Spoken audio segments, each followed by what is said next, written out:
이 집에서 보내는 시간이 길어지면서 아이에게 하루 수차례 보습제를 발라줄 수가 있었습니다. 이 피부가 조금씩 좋아지기 시작하면서 아이의 표정도 밝아졌고 우리의 마음도 여유를 찾아갔던 것입니다. 그러다 보니 홈스쿨을 하는 또래 아이들 20명과 매주 정규 모임도 만들게 되었다고 합니다. 약 1년 정도의 홈스쿨 기간 동안에 아이의 피부는 눈에 띄게 건강해졌고 그 모습을 보는 것만으로도 행복해졌다고 합니다.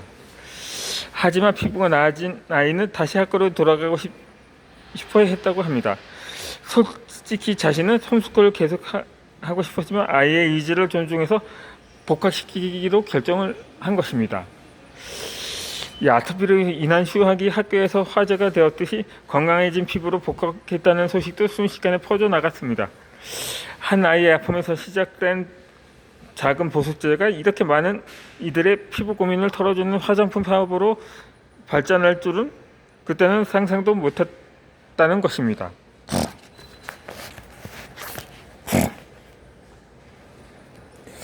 이렇게 전망의 순간이 새로운 시작이 되었던 거죠. 한 아이를 처음 만난 날 아이 얼굴이 왜 이렇게 빨개냐고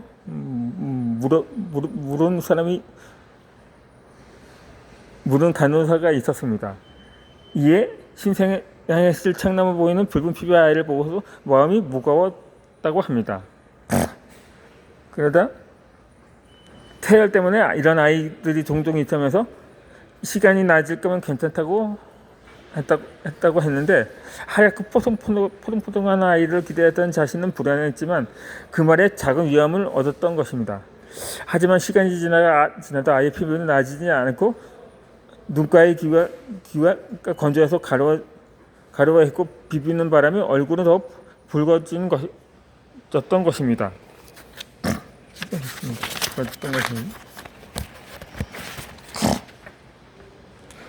50일에서 100일이 지나 거의 1년째 돼서 아이가 돌이 되어 기념사진을 찍기 전마다 병원에서 받은 스테로이드 연고를 발랐습니다. 금세 깨끗해지는 피부를 보면서 당신은 이 일이 얼마나 위험한지 몰랐다고 합니다.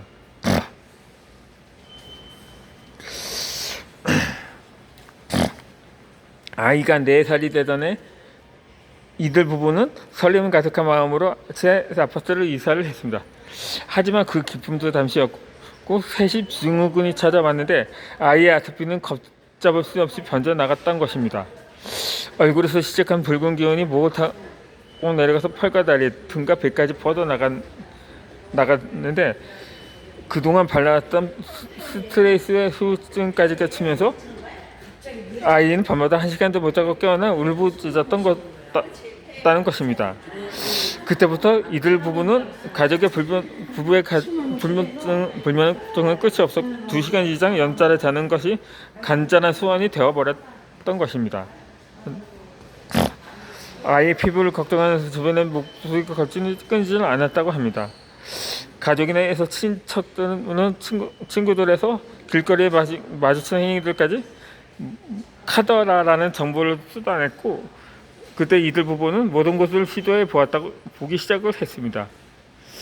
이 대학병원에부터 한의원의 민간요법까지 가리질 않았는데 아토피 치료제의 개발 실험에도 참여해봤고 아토피 극복 후기란 책은 모조리 읽고 따라 했다고 합니다.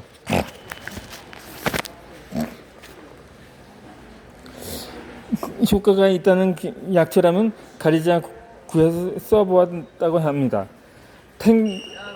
탱자에서 당나무의 감초는 물론 목초에 소금쟁이, 심지어 개굴풀까지 매일 씨를 마셔서 베개를 만들고 빵과 조미료 직접 만들기까지 시작했다고 합니다. 2,000개에 대한 집착은 날이 갈수록 심해졌고 는데 매일 이불과 옷을 빨고 멀지 한 톨도 용납하지 않았다고 합니다. 여행에 친척집을 갈 때면 이불 청소부터 청소 테이프까지 들고 다니는 결벽증의 수중의 엄마가 되어 있었던 것입니다. 그러다 보니 음식에서부터 환경, 스트레스 관리까지 가족들의 모든 일상이 아이의 아토피를 중심으로 돌아갔다는 것입니다. 그러면서 실패와 좌절의 순간들이 끊이지 않았다고 합니다. 특히 가장 마음 아픈 건 내 선택이 아이를 더 힘들게 했다는 깨달음이었던 것입니다. 어느 날 친구의 지인이 효과가 확실하다며 개발 중인 신약을 강력히 추천했다고 합니다. 이 바라는 동안 아이가 비무지면서 아파했지만 나는 조금만 이들 부부는 조금만 참자면서 계속 발라주었습니다. 그러다가 TV 뉴스를 보면서 온몸이 얼어붙었다고 합니다. 자신이 발라준 그 약이 정제가 되지 않은 불법 제품이었다는 사실을 알면서 후회와 함께 아이의 피부는 더욱 악화되어 갔던 것입니다. 또 한 번은 지인이 추천한 피부숍의 고가 크림이 문제가 되었는데 비록 아토피의 특효라는 말에 설득되어 구입을 했다는 것입니다.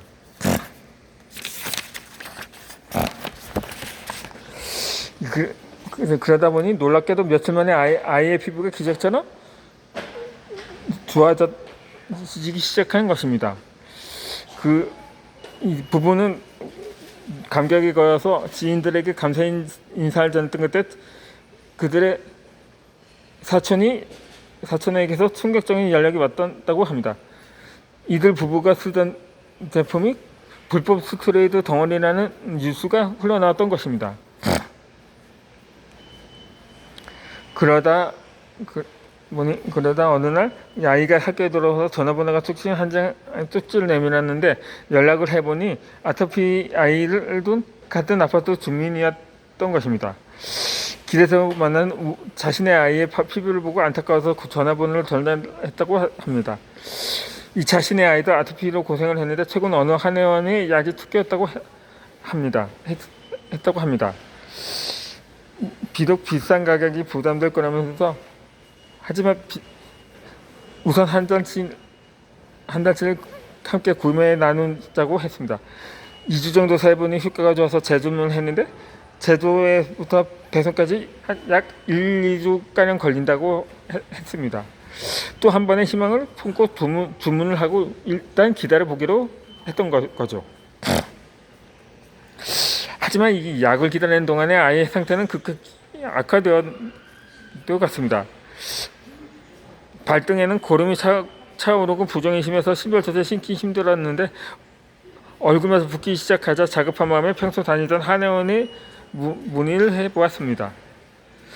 그제서야 알게 된 것은 그 약을 만드는 곳은 정식 한의원이 아니라 스테로이드를 섞어 파는 곳으로 악명 높은 한약방이었던 것입니다.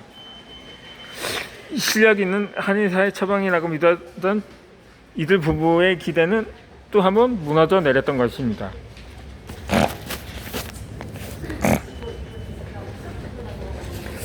그 사건은 결국 아이의 신장에 심각한 문제를 일으키고 말았던 것입니다. 이 대학병 응급실에서의 검사 결과 사고체 신염으로 전달되어 5일간의 입원 치료를 받았다고 합니다.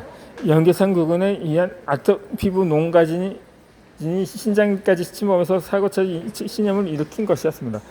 이후 6개월마다 혈뇨 검사 등의 10여 년 동안 지속적으로 신장 검사를 받아야만 했습니다. 이 모든 일들이 스테로이드를 피하려다가 오히려 더 큰 대가를 치른 경험들이었던 것입니다.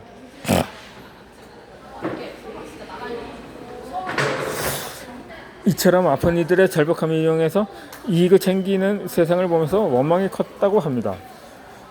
더 이상 갈 곳도 믿을 곳도 없다는 절망감에 때로는 극단적인 생각까지 들었다고 합니다. 하지만 그 깊은 어둠 속에 있어서 아이를 위한 희망을 찾아 나섰습니다. 맑은 공기를 찾아서 시골로 여행을 다녔고 구매명절에서 직접 유기농 채소도 일러보았다고 합니다.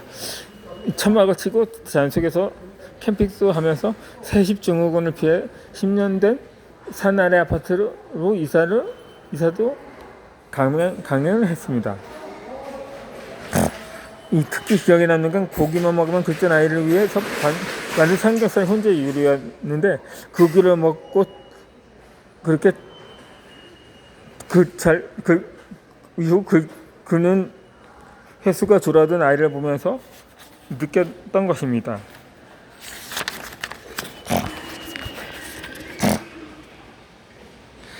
이 주말 이후 주말 농장에서는 아이들의 반 친구들과 가족들을 초대해서 농장 체험과 혼자 고기를 함께 나누기도 했습니다.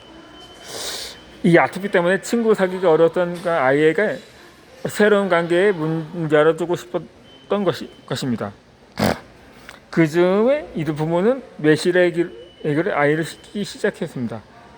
이 아토피에 좋다는 말에 부모님께서 손주를 위해서 직접 항아리에 매실을 담가주셨는데 까맣게 온몸에 바르고 수전 방식으로 했더니 신기하게 해서 피부가 조금씩 나아졌던 것입니다. 그러다 지인들 페트병에 담긴 매실액으로 약한 거는 얻었던 것입니다. 뚜껑을 열자마자 이 소리와 함께 가스가 튀어나오는데 이상하다고 느꼈지만 같은 매실액이겠거니 했습니다. 하지만 그 아이의 피부는 더 붉어지고 가려움을 호소했던 것입니다. 이어서 라이브를 진행하도록 하겠습니다.